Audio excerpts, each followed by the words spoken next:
Good day, everybody. Good morning, and God bless you. How you doing? It's Dirty Pat Walsh channel time. Welcome back to the Dirty Pat Walsh channel with me, your host, Dirty Pat Walsh, on YouTube. How you doing? So this isn't my normal kind of video. This has nothing to do with blues music or the gospel or anything other than a book that my friend wrote. I'm lucky that I have friends who write books. I recently showed off a nasty piece of work by my friend Jeff Anderson, and I got a book yesterday from a friend of mine who I worked with extensively here in the 90s at the Union Theater, doing lots of poetry projects. I was a session harmonica player on a couple of his albums. My old friend Phil Kummel. If anybody's heard of him, he also goes by the name of Pip. He resides in the Hamilton area, and yeah, so he's as long as I've known Phil, he's been a very hard-working artist, and he's a lifer, man.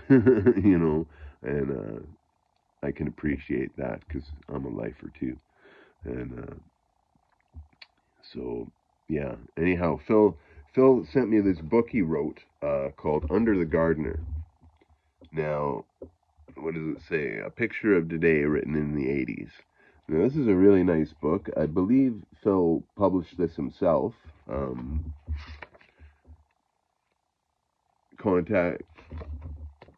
Where does it say? It's in the back.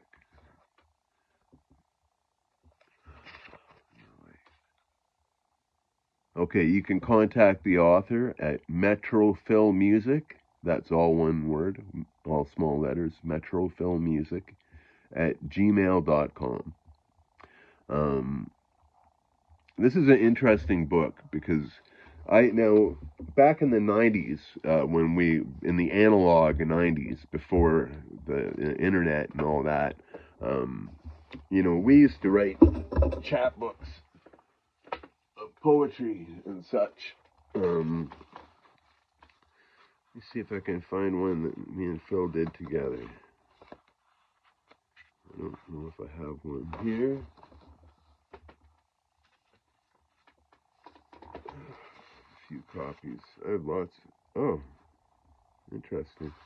I have another book of Phil's called Bridging Vimy Circle. I remember this being good. And I have a book of poems that he wrote called Selected Poems. Move my own merch out of the way. Dig in deeper here. I don't know if I'll have it at hand. But anyhow, yeah, Phil and I worked at the Union. This is a book that he wrote that back when the Union closed. The Cultural Studies department at Trent University wanted to publish. They picked six local playwrights, and I was blessed enough to be one of them. And put out books of our most notorious plays or whatever. This is two plays by Phil, Electric Chair, you can read that, and Blow with an E. Both amazing plays. The first one, this one, is the best play I've ever seen in my life. So that shows how much I like Phil's work. There's a couple other, this is my friend Tim Etherington's book, The Mercy Show. This is Josh Meisner, Circa Coming. I acted in this play. It has no cover image, but I acted in this play. This play was written off a dialogue between me and my friend Chris. It's funny. Anyway, I'm really getting off track here. Oh, here's another flyer for ECB that the Theater on King put on. It's pretty cool. Just incredible. Anyhow, so back in the analog 90s, that's what we did. We published chapbooks because that's how we self-published our work. And no shame in self-publishing. I am all for the DIY self-publishing movement. Absolutely, I always have been. I've been a self-publisher since 1984 when I started my fanzine, Warehouse of Strangers. But anyhow, this is the chapbook of Under the Gardiner that Phil gave me back in the 90s. I don't think it has. There's just not a lot of information. Copyright Phil Kummel, 1989/2000. To order, contact Marginal Distribution. See, Peterborough used to be really cool. Marginal Distribution isn't around anymore. It was just they were like a bookstore that had all the avant-garde weird books you could ever think of. But yeah, anyhow, this is it. And now there's directions to this book.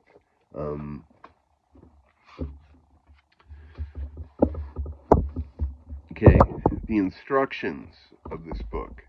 This book is meant to be scrolled through quickly without too much belaboring of the points of character/plot.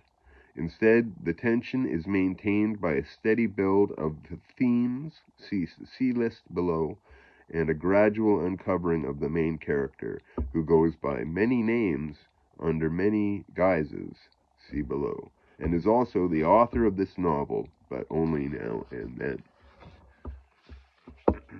Familiarization with the themes will help reading significantly.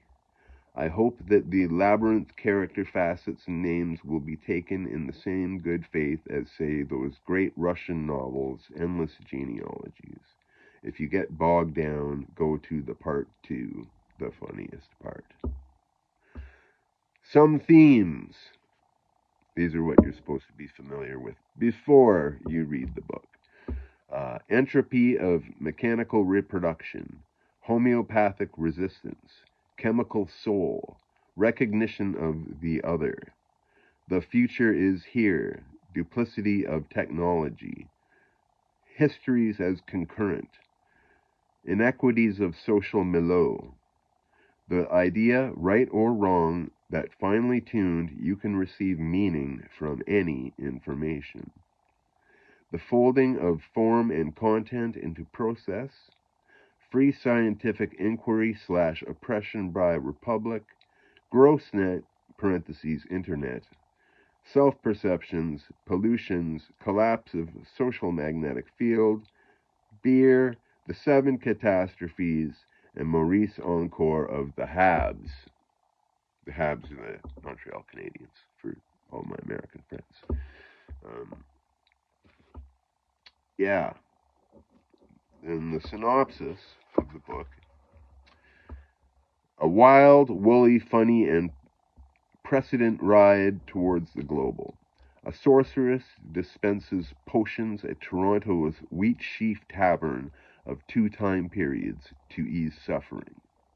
She is omniscient, omnipresent. Her friend Singh suffers existential dread and frustration and travels from Toronto to Vancouver via the bottom of the ocean. Madcap, anarchaic, fun, erudite, comical, strangely poetic and redeeming. McLuhan, Turing,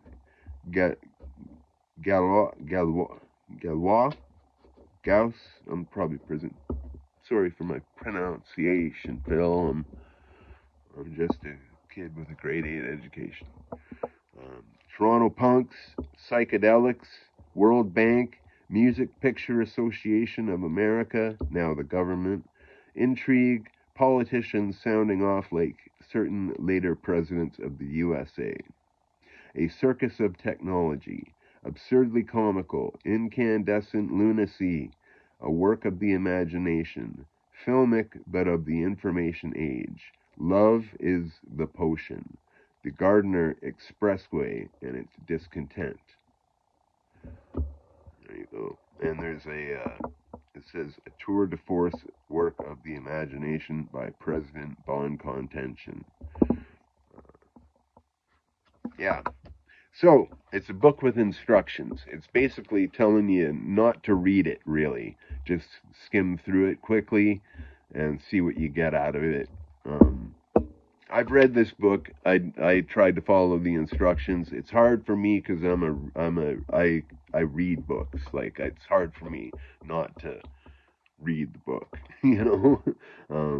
But I did read this back in 2000 when Phil gave it to me, and sorry, I very much enjoyed it. So I look forward to revisiting it. Phil wants my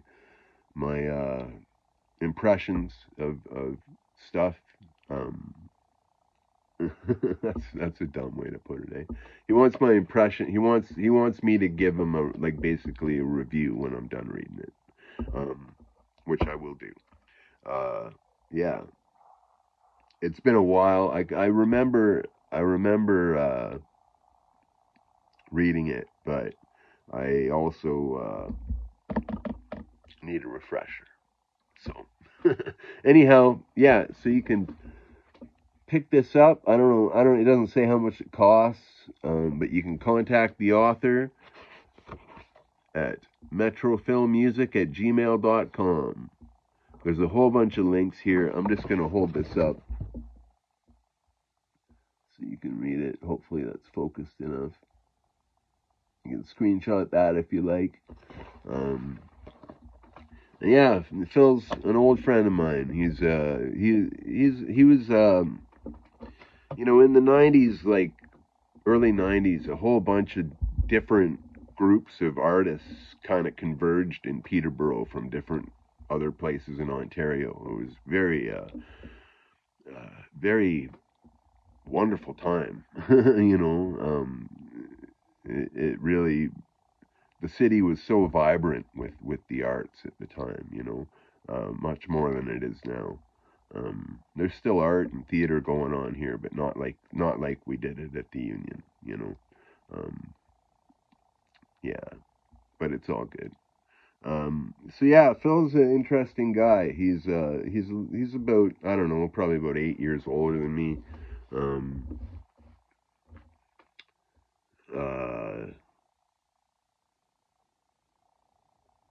Very, like, just such a hard working artist. Like, I've never met an artist with such a work ethic. Phil, like back in the 90s, when we're hanging out and all the young, I was included in this group, the 20 somethings, angry young men who had words to say. you know um and often all these writers would be at the bar just drinking and talking about being a writer, right? There wasn't very many of us who actually really are writers, or have continued writing. I still write. I still have the same ethic I did back then, and I know Phil does too, because it's obvious in his work. So he's a brilliant artist. Um, yeah, lives in Hamilton. Yeah, if you can go see him, check him out. I have a cassette here. This is a tape he did called Theater by the Estuary. And this is a great album. The tape doesn't work anymore, sadly to say.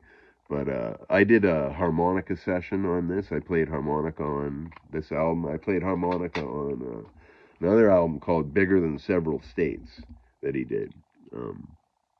And just one song on each. But seriously, it's working with Phil has been some of the most the harmonica recorded work that I'm proudest of, because working with Phil, he just, after I recorded with Phil, I had other people who played the harmonica in town coming up to me and saying, "How'd you do that?" You know? So I'm happy about that. So, but anyway, it's not about me. It's about my buddy Phil, and so yeah, I don't know if he's gonna see this or not, but that's my little advertisement for Under the Gardiner. Like I told him I'd put up happily, and yeah, I hope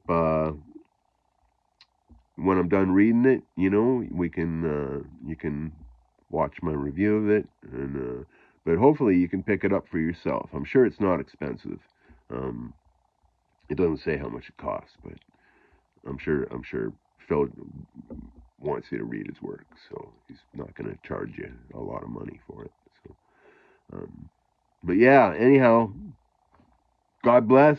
Have a wonderful day, and support your local artists, and be well and stay free. Bye now.